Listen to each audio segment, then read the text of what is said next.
zvemani ngeniwewo hautaure zvema ice cream chani wakura iwe mama ice cream unomboswa kuti ndinoifunga fanda yamenditengera kudhara so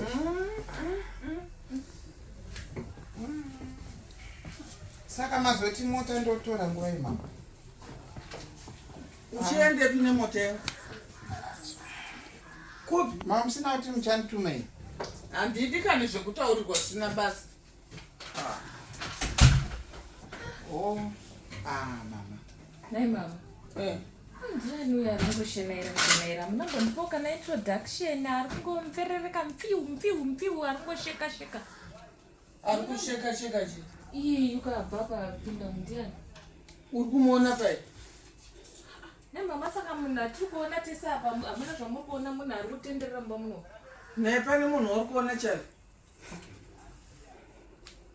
saka ndakutopenga kai ndamurwere kai ndega ndiri kuona munhu ari panapa ighosti ighosti saka kana ndisiri kumuona iwe uri kumuona ighosti saka ndakurwara kai ndakutopenga kai handina munhu wandiri kuona ini munhu ari pane munhu uri kuona here chave munhu wangochitarisa apa apinda umo munhu avhura dho apa ndakarare saka ndakupengere wamona kupiko naye mwanangu mama handimwe mutoriro kai aiwa ndati wamona kupi munhu ari kupukuta izvi zvese zvapukutwa izvi mama munhu ari mukwende wapinda umo mama mukwende wapinda umo anonzana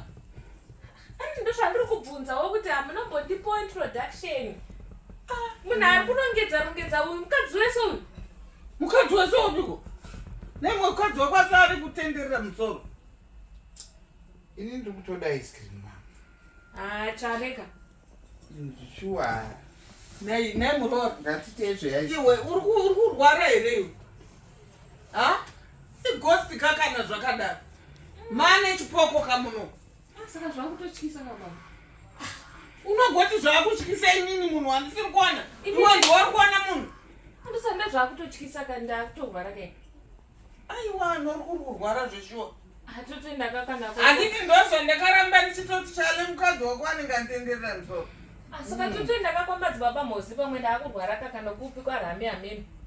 nditombomupai makoti chii kumakoti chaiyo ndichipa munhu anozvitenderedza njere mahara ina handidiri kusoro bhaizwa kai kana chiri chidhoma chauri kuona kana iri ghosti yauri kuona indinopinda papaimwe am I involved